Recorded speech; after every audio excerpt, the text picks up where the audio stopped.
লামডিঙৰ শংকৰদেৱ বিদ্যানিকেতনত মন্ত্ৰী নন্দিতা গাৰ্লোছা।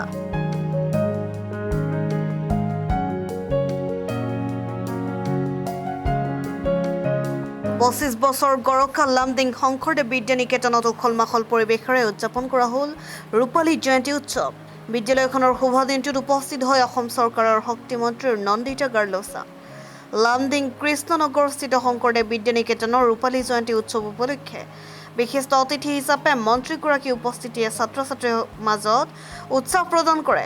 বিদ্যালয়খনত ৰূপালী জয়ন্তী উপলক্ষে পুৱাৰে পৰা উখল মাখল পৰিৱেশৰ বিৰাজ কৰাৰ লগতে পুৱাই ভাৰত মাতাৰ পূজা শক্তি যজ্ঞ সম্পন্ন কৰে।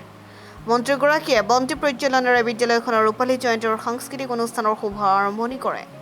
আমাৰ আজিৰ অনুষ্ঠানটো হ'ল আমাৰ বিদ্যালয়ৰ নিৰ্বাচনী 25 বছৰ আগত আমি এনেই এটা সৰপুটা সংগ্ৰহ কৰিছিলোঁ। পাখি যেতিয়া তাৰ ঘৰৰ সৰপুটা সংগ্ৰহ কৰে তেনেকুৱা আমিও এটা সৰপুটা সংগ্ৰহ কৰি এই বিদ্যালয়টো বনাইছোঁ। আজি 25 বছৰৰ পিছত আমাৰ এই বিদ্যালয়টো এনেকুৱা ৰূপৰেখা আহিছে। আমি আজিৰ এই পৰিস্থিতি আজিৰ এই বিদ্যালয়ৰ কাৰণে যিমান পৰিশ্ৰম এই আমাৰ আচাৰ্য আৰু আমাৰ কমিটিৰ মেম্বাৰসকলে আৰু বিশেষকৈ ধন্যবাদ জ্ঞাপন কৰিছোঁ আমি আমাৰ অভিভাৱকসকলক, গাৰ্জিয়ানসকলক।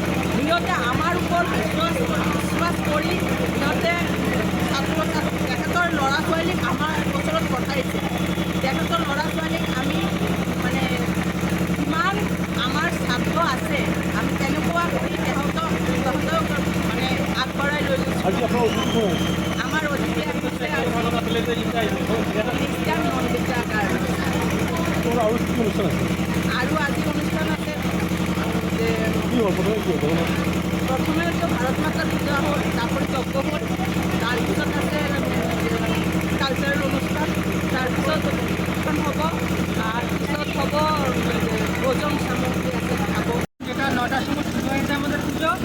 এখন তারপর যজ্ঞ হয়েছে। যজ্ঞ হওয়ার পর আমাদের প্রধান অতিথি নন্দিতা গার্লোছা মহোদয়া বিদ্যালয়ে আসছেন। তারপর আমাদের ইনস্ট্যান্ট কালচারাল প্রোগ্রাম শুরু হবে এবং দুপুর 1টা থেকে আমাদের বিদ্যালয়ে মহাপ্রসাদ বিতরণ হবে। সেখানে ভোজনের ব্যবস্থা আছে। আমাদের বিদ্যালয়ের 25 বছর পরিপূর্ণ হয়েছে। অতএব এই সিলভার জুবলি অনুষ্ঠান আমাদের বিদ্যালয়ে পালিত হচ্ছে। তো আজকে আমরা অত্যন্ত উৎফুল্লিত, কারণ আমাদের আসামের পাওয়ার মিনিস্টার মাননীয়া নন্দিতা গার্লোছা মহোদয়া আমাদের বিদ্যালয়ে উপস্থিত হয়েছেন। ওনার উপস্থিতিতে আমরা সব আনন্দিত এবং তার পাশাপাশি আমাদের বিদ্যালয়ে আজকে 25 বছর পূর্তি হয়েছে। আর বিদ্যালয়ে আমাদের 1999 সালে এই মহান বুদ্ধ পূর্ণিমা দিনে আরম্ভ হয়েছিল। আর আজকে বুদ্ধ পূর্ণিমা আজকে আমরা 25 বছর অতিক্রম করেছি। অনেক বৃষ্টি রৌদ্র অনেক কিছু সহ্য করে আজকে আমাদের এই পরিবেশ গড়ে উঠেছে। আর আজকে আমাদের সত্যি যে বিদ্যালয়ের তরফ থেকে যে আপনারা সবাই আসছেন এবং তার আমাদের বিদ্যালয়ের এই ছোটো থেকে এই অঙ্কুর থেকে এই বড় দিকে বিভিন্ন কার্যকর্তা এবং আমাদের অভিভাবিকা যারা তাদের ছাত্র দিয়ে আমাদেরকে বিশ্বাস করে আজকে আমাদের বিদ্যালয়কে এই পরিস্থিতিতে নিয়ে আসছেন, তার জন্য আমি সবাইকে কৃতজ্ঞতা জানাচ্ছি। আমি সবাইকে অভিনন্দন। আজকের এই দিনটি যাতে সবাই সুন্দরভাবে পালন করে এবং সবাই উপভোগ করতে পারে, এই আমার কামনা। News desk report Assam time.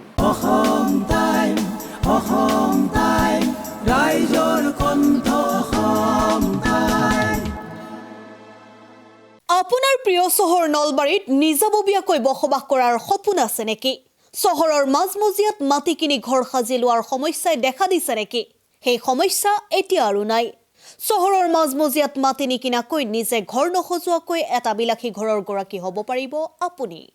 নলবাৰীত প্ৰথমবাৰৰ বাবে সেই সুবিধা আহিছে। নলবাৰীত প্ৰথমটো ৰেৰাৰ দ্বাৰা অনুমোদিত আটকধুনীয়া এপাৰ্টমেণ্ট এতিয়া চহৰৰ গোপাল বজাৰত নিৰ্মাণ হৈ উঠিছে। আটকধুনীয়া আহল বহল এপাৰ্টমেণ্ট তীৰ্থদ্বীপ এনক্লেভ।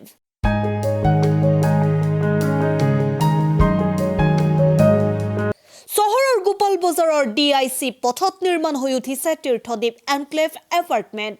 দুটা আৰু তিনিটা আটকধুনীয়া শোৱনি কোঠাযুক্ত সপোনৰ ঘৰ, যথোপযুক্ত গাড়ী পাৰ্কিঙৰ সুবিধা, নিৰিবিলি পৰিৱেশ, যাতায়াত আৰু যোগাযোগৰ উপযুক্ত সুবিধা।